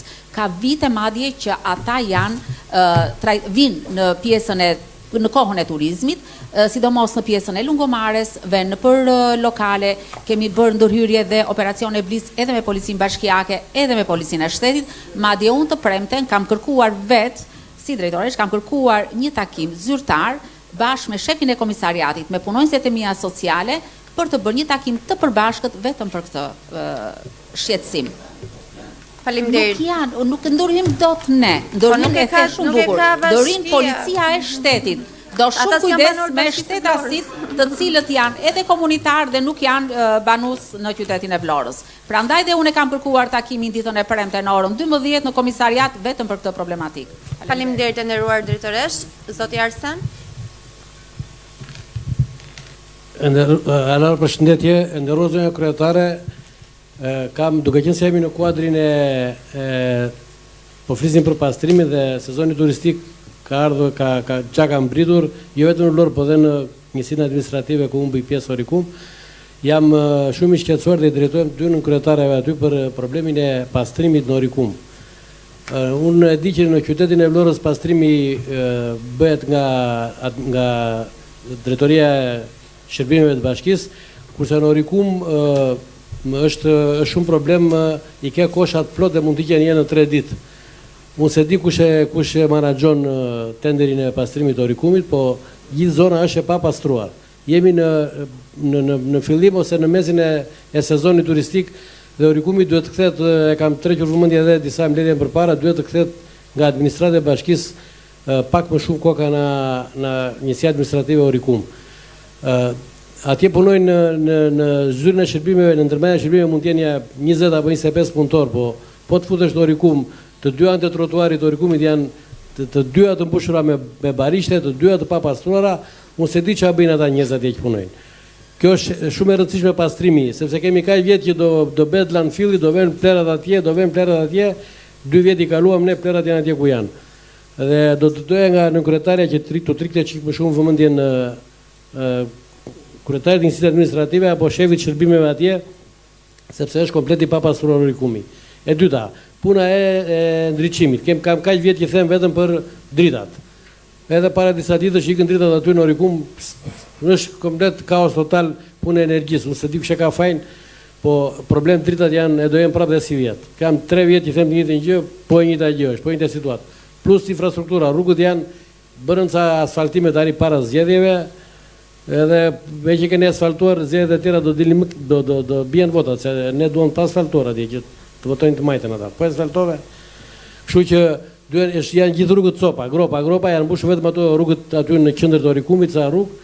Duhet të shikohet me më shumë vëmendje njësia administrative e Orikum, sepse është në mshirë të fati dhe jemi 10 metra nga deti. Nuk është deti vetëm Vlorë, Lungomarje, Vlorë, pastrimi vetëm këtu.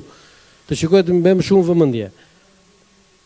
Edhe tek kjo zyra e shërbimeve sociale të asaj zonjën, se bisedova pak me zonjën, duhet pak më shumë informacion, sepse ka shumë familje në nevojë në Orikum, dhe mënyra e sensibilizimit të informacionit të këtyre familjeve që ka nevojë për mbështetjen e bashkisë dhe për infrastrukturë, sepse i kanë shtëpi, ka familje që jetojnë vetëm, por nuk s'ka nga ta marrin vesh ata nëse nuk informohen. Do hapin ata ofsetin e bashkisë të lexojnë se ka hapur bashkia listën për ndihmë. Nuk e hapin dot ata. Duhet të sensibilizojmë që t'i njoftojmë. Nën kryetare, të lutem, duhet të ta shikosh pak të punë e Orikumit. E ka merak. Atëherë, për pjesën e pastrimit, ju përgjigjet drejtori i ndërmarrjes të pastrimit.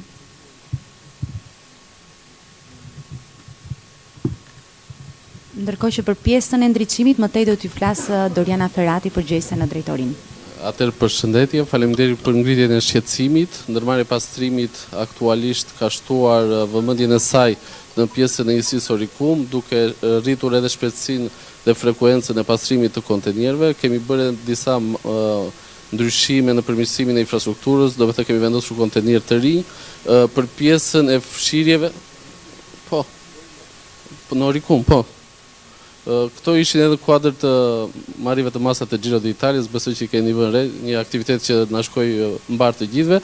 Ndërkohë shumë e drejtë shqetësimi për pjesën brenda qytetit e kemi konstatuar, do bashkëpunojmë me Selimin, kryetarin e njësisë administrative aty për të rritur prezencën e pastrimit edhe për të bërë më të mirën tonë për një sezon sa më të mbar. Faleminderit.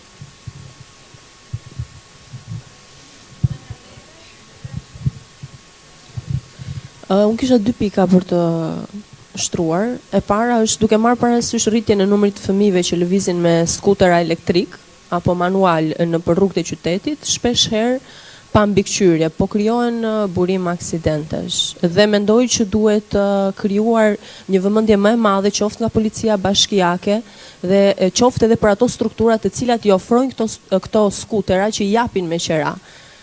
Dita ditës ka disa numra aksidentesh të cilat përplasen edhe me makina, por edhe në për korsit e tyre.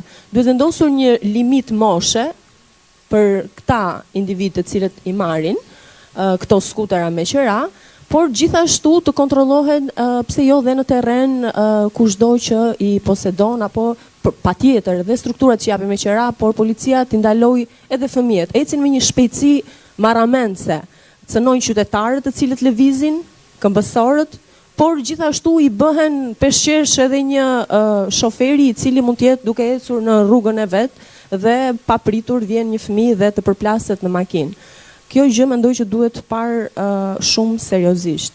Dhe e dyta, unë e parashtrova dhe në mbledhjen e kaluar, ju lutem të shihni pak shtimin e linjës urbanit në rrugën transballkanike. A është bërë diçka apo shikohet kjo si çështje? Ka shumë qytetarë të cilët e ndjejnë nevojën e kësaj linje urbanit në rrugën transballkanike. Ju lutem një përgjigje. Faleminderit.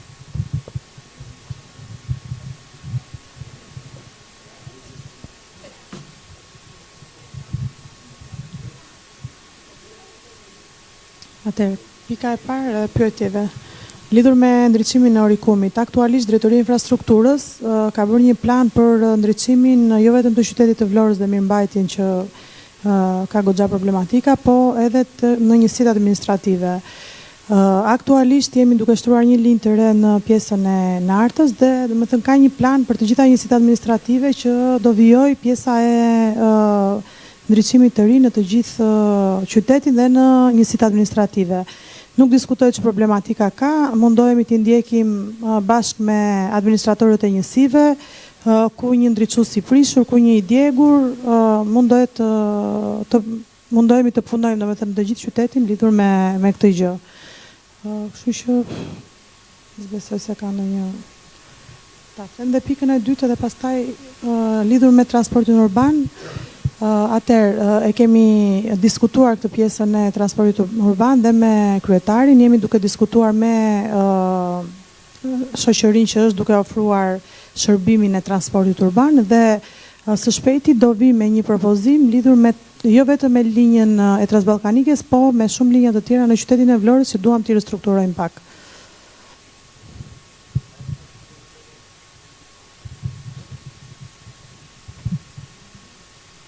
Drejtoresha, kryetare, nuk e kisha direkt me ndriçimin e Orikumit si ndriçim, sepse ndriçimi, kur s'ka drita, se s'kemi korrent një, pastaj të bëjmë ndriçim. Ne kemi problem që s'kemi drita, s'kemi drita, bashkësia administrative Orikum, bashkë me fshatrat, nuk kemi drita. Ti më thua mua ndriçim. Ne s'kemi drita me çfarë ndriçimi. E nderuar drejtoresha e re, se edhe nga e ke origjinën ende nga zona jon, ndriçimi në Orikum që mbuloni ju, që kur ka qenë një kryetar bashkie, s'duhet ja zë emrin, kryetar bashkie që atëre është bërë bulevardi kryesor me ndriçim, dhe ato janë të gjitha pa llamba, të gjitha i hiqni fare të paktën. I zvendçoni me ndonjë, po hiqni se është dhe kështu e shëmtuar. I hiqni fare, vini ndriçim tjetër, po ato hiqni, zvendçoni. Nuk e kisha direkt me zyrën tuaj, po e kam me dritat, nuk kemi drita, pastaj të bëjmë ndriçime, të vëmë llamba e poça e. Ne s'kemi drita, kryetare, të lutem. S'kemi drita, kryetare. S'kemi drita. Kjo jo po. Po ikën 2 vjet. Drejtoria e Bashkisë e Bashkisë Vlorës, kështu që neve ngrëm zërin ton këtu për na dëgjuar ndoshta dhe drejtorit përkatëse, por që nuk janë varësitë Bashkisë Vlorës dhe ne nuk marrim dot vendime lidhur me këtë lloj problematike. Megjithëse të falenderoj për këtë zë që ngritet në emër të gjithë banorëve të Orikumit dhe patjetër që ndihemi keq për këtë gjë. Po zoti Kumbardi. Mbledhjen e kaluar bëra një kërkesë për skafet ose gomonet për korridoret ujore. Më ktheu përgjigje zoti Daud Dije, një shkresë. Zyrat, po Dauti më dërgoi një.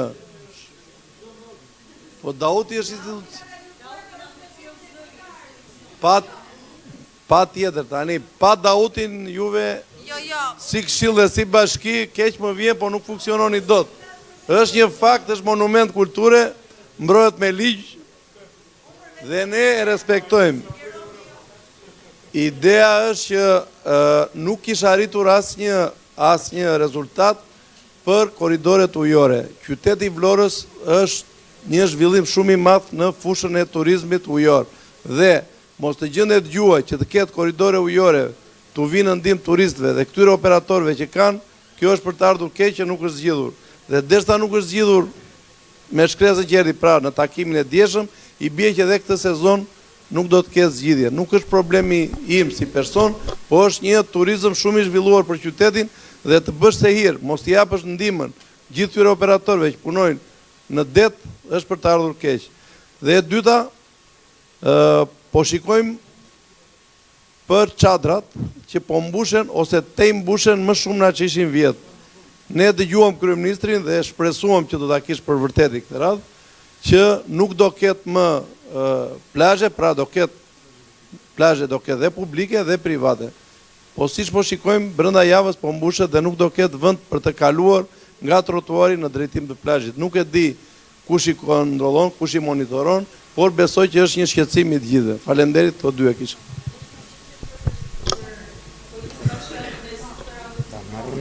Albana, të lutem, një përgjigje për sa i përket studit. Faleminderit.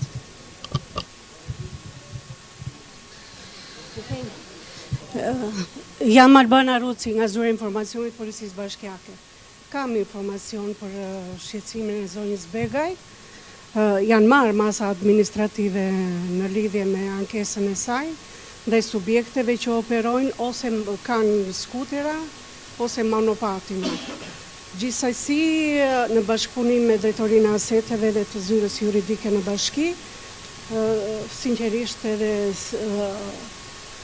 janë në monitorim dhe subjektet që operojnë dhe në vazhdimsi kjo punë do vazhdoj për vënien pra përgjegjësisë të subjekteve që dhe për fëmijët normale që të gjithë jemi prindër dhe kemi shqetësimin të tillë që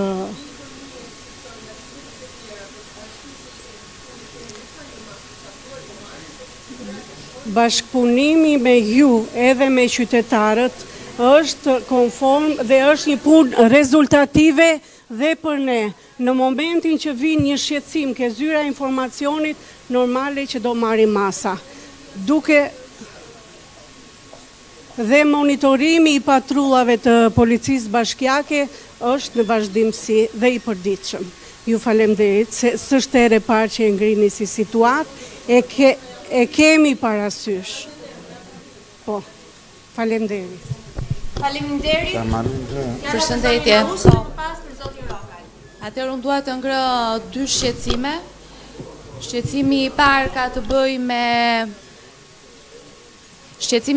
të bëjë me zonën, ju lutem sepse janë dy shqetësime në fakt vërtet shumë të rëndësishme për cilat unë dua edhe t'i përcjell këtu në Këshill Bashkiak. Shqetësimi i parë ka të bëjë me zonën e pallateve që ndodhen përreth shkollës Marigo Pozio. Banorët e këtyre pallateve, këtë shqetësim e kam marrë edhe më përpara, kanë të bëjnë pikërisht sepse në bodrumet e këtyre pallateve janë të mbushura me ujë. Krahas përmbajtjes së lartë të nivelit të ujit që kanë këto bodrume janë njëkohësisht edhe me mbeturina, duke krijuar një aromë të pakëndshme të rëndë, duke bërë njëkohësisht edhe një burim infeksioni, por edhe tani në stinën e verës që jemi paraprakisht edhe praninë e mushkonjave në këtë terren. Këtë shqetësim unë e kam përcjell në bashki edhe më përpara, njëkohësisht duaj që ta risjell sërish tani të merret një masë emergjente, sepse janë një grup i madh pallatesh dhe banorësh që banojnë aty, për të cilat jetesa është tejet e vështirë. Më besoni, nëse do të shkoni dhe do ta shikoni situatën në të cilën ndodhen këto pallate dhe niveli i ujit në bodrumet e tyre dhe ndotjeve që ka atje, do ta shikoni se sa e rëndësishme është ndërhyrja emergjente nga zyrat përkatëse. Shqetësimi i dytë ka të bëjë pikërisht me banorët në lagjen Partizani, në lagjen Llonç. Ende janë pa ujë të pishëm. Ju lutem, si do të veprohet dhe si do të menaxhohet situata për pajisjen dhe për furnizimin me ujë të pishëm në lagjen Llonç? Këto janë dy shqetësime të cilat unë doja t'i bëja prezent në ditën e sotme. Faleminderit. Se dëshiron fjalën dikush nga administrata për t'i dhënë një përgjigje?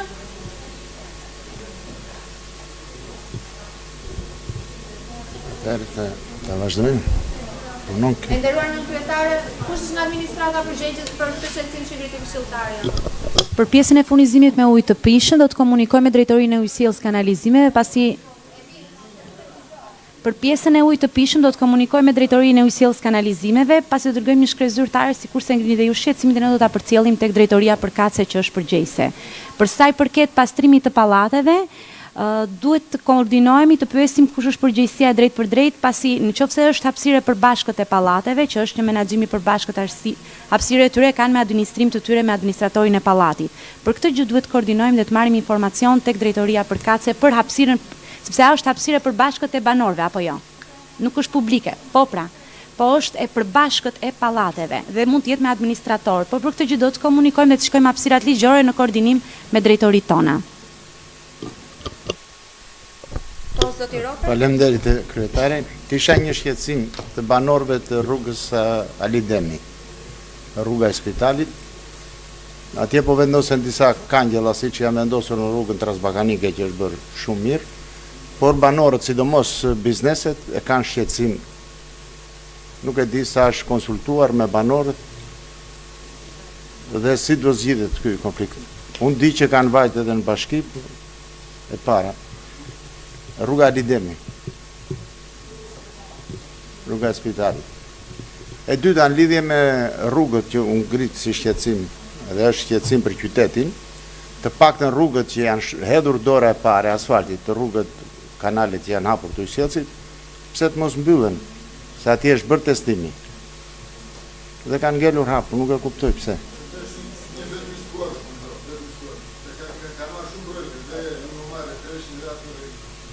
Ata kanë detyrim, derisa kanë hedhë dorën e parë, duhet ta mbyllin. E dyta, lidhur me kontenjerat, vrejmë që kontenjerat vjen sipas qefit, dhe po ta shikosh janë larguar shumë kontenjera nga rrugët. Banorëve u janë larguar. Ky shërbim është larguar nga banorët. Bashkia duhet ndërhyjë atje ku i takon, të bëhet skema të vendosem në vendim këshilli, po jo të lëvizin qytetarët sipas qefit. Drejtor, me qenë se jeni këtu, e keni Faleminderit. gati për vendimin për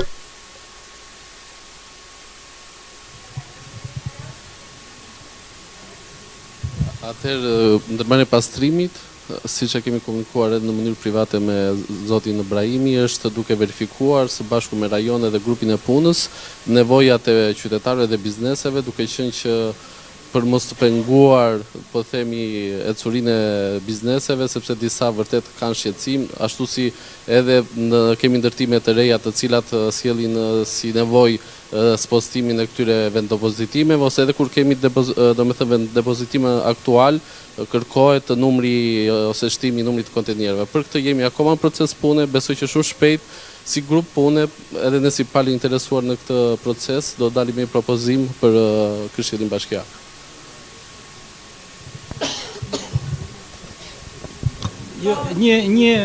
për rrugën Ali Demi një përgjigje nga zonja Doriana Ferrati?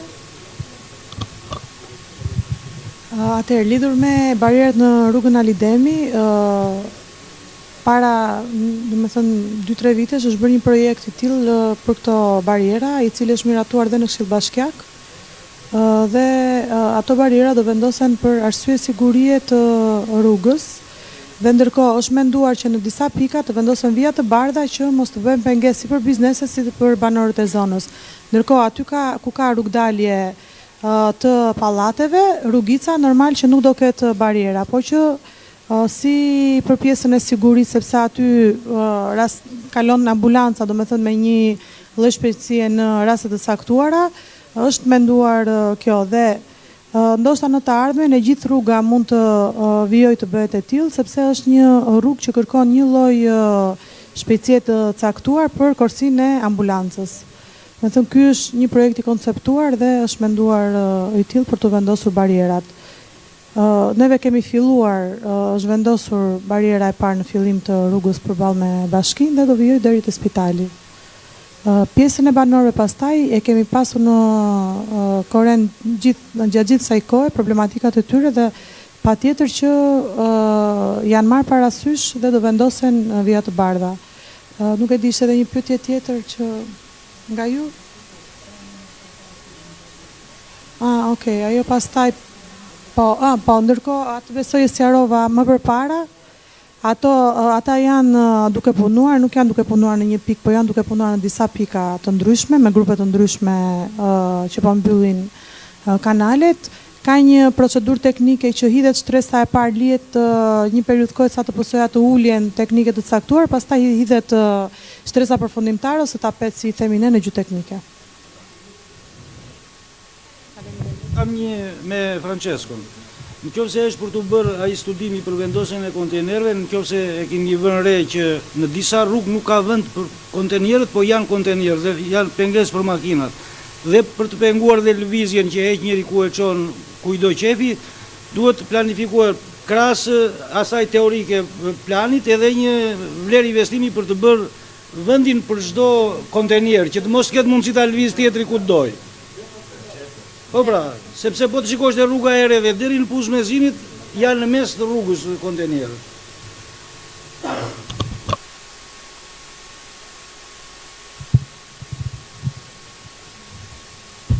Faleminderit. Tani ne nga dje jemi pa ujë, shpresojmë, nuk e di, është në testima në avaria se kam iden çështja e ujit me shpresë të madhe dhe i lutem përgjegjësve në ujësjellës gjithë Vlora.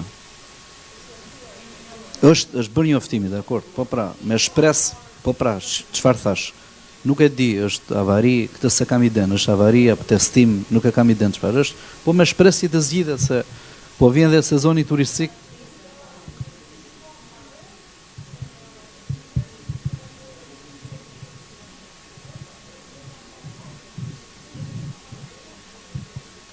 Të shpresojmë që të zgjidhet dhe të përmirësohet cilësia. Po. Drejtoresh. Po, drejtoresh. Në fakt unë, sepse ishte raport monitorimi që parë dhe doli diçka, këtë duhet të ngrë. E kam ngritur dhe me zotin Daut, tabelat me emrat e rrugëve. Janë vënë këto tabelat me emrat e rrugëve, kush e di, ndoshta në 2007-2008. Shumë prej tyre janë dëmtuar. Nuk na kushton gjë që t'i zvendçojmë këto. Pse? Ne jemi një qytet turistik. Ai në Google Map e ka rrugën X me X emër, faktikisht ai nuk e gjen. Nuk ka asnjë tabel, pra nuk mendoj që është ndonjë investim kush e di. Ndoshta ndonjë neglizhencë. Pra zvendësimi i gjithë tabelave me emrat e rrugëve.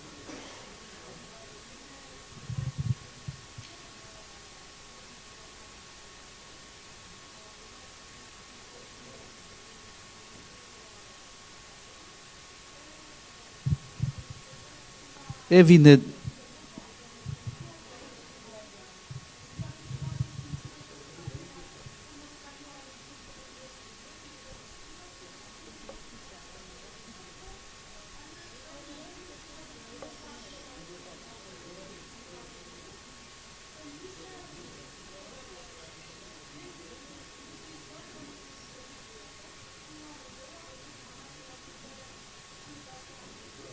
po shumë mirë.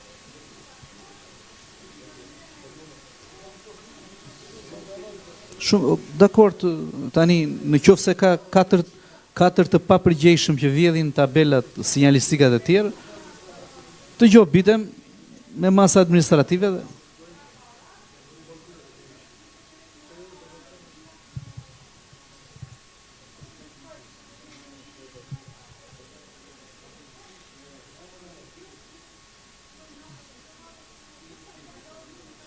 shumë e drejtë. Dhe unë në radhën e kaluar, ngrita një shqetësim, shiheni pak atë murin tek moli i naftës, sepse do bjerë, do të zënoj makinë në mes sezonit turistik, mund të ketë bllokime të rrugëve dhe mund të kemi dhe një humbje jete. Ai është vërtet rrezik. Në qoftë se kaq problemesh nuk e di, të merret masa. Ai është një rrugë, një mur, domethënë buzë rrugës që mund të bjerë gjysmën e kodrës të ta bjerë poshtë. Edhe do kemi në një humbje jete, unë nuk e uroj, por duhet të marri masa.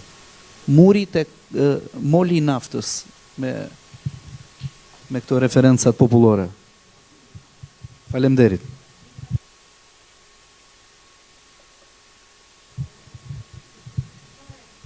Për parkimet e ngrita herën e kaluar dhe drejtoria më ka kthyer një përgjigje zyrtare, janë rreth 350 parkime që do të shtohen Vlorës. Po se kur datë nuk ka. Ka di ndonjëri që kur do shtohen, kur do fillojë zyrtarisht? Kur?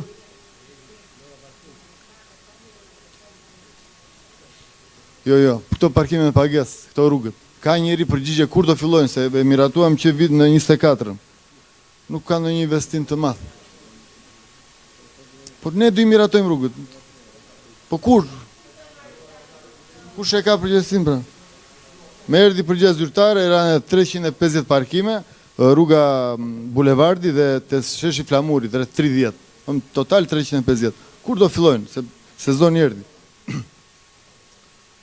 Ka njëri përgjigje? Ska përgjigje. Se sezoni do kaloj prap ky kaos.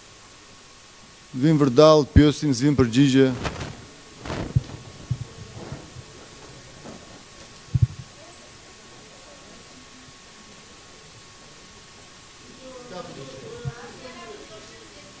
Edhe një gjë, sekretar, kur bëj një kërkesa përgjigja shumë mirë të mbi mua, edhe këshilltarët e tjerë le të vi kërkesa, mos ta bëjmë pyetjen të njëjtën pyetje disa herë, që ta dim ç'a përgjigjesh ardhur, kupton? Që mos ta bëjmë, se ngrëm për koshat e ngrëm disa, e ngrëm për parkime disa. Nuk është e thënë që të jemi qendra e vëmendjes, të marrim zgjidhje do.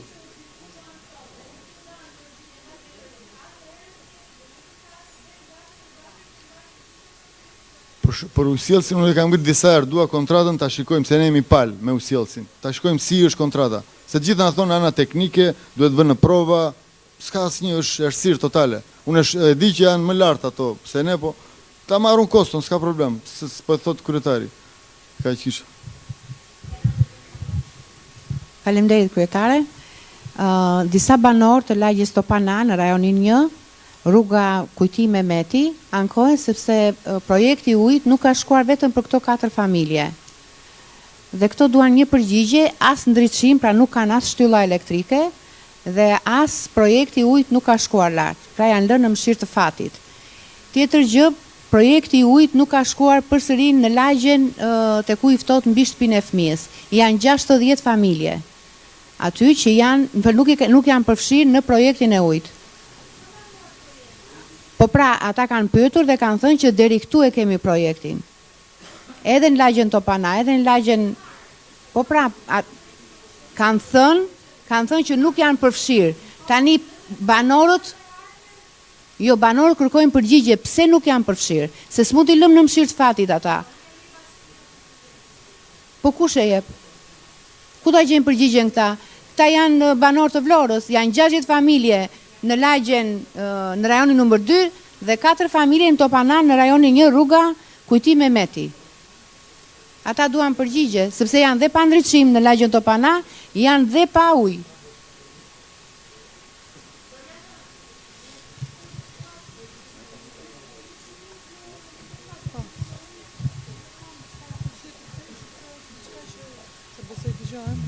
Për pjesën e ndriçimit, patjetër që do ta shikojmë, thash jemi duke u marrë në të gjithë qytetin e Vlorës, po shikojmë çdo rrugë, po brenda ditës nuk i bëjmë dot gjitha, se është e pamundur. Tani jemi duke kërkuar dhe do hedhim një prokurim tjetër lidhur me furnizimin e materialeve elektrike dhe grupi jon i sektorit të ndriçimit, patjetër që po merret në gjithë qytetin, po jo vetëm, dhe në institut administrative për të bërë një shpërndarje sa më të mirë të gjithë fondeve.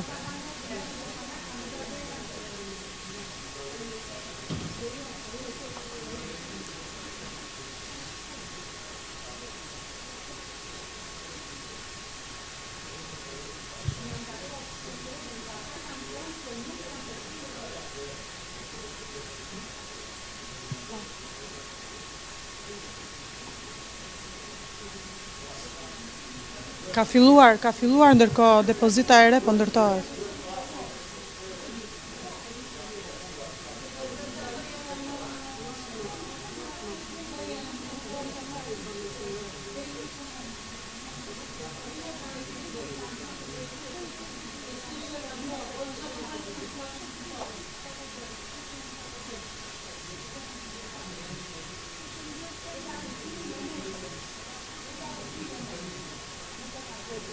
Gjithsesi mendoj që të gjitha problematika që janë ngritur janë marrë shënim këtu, do i referohet çdo drejtorie përkatëse dhe ne do kthejmë përgjigjet tona lidhur me të gjitha problematikat.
Kemi diskutime të tjera, faleminderit shumë për mbledhjen e ditës së sotme, takohemi mbledhjen e radhës. Faleminderit.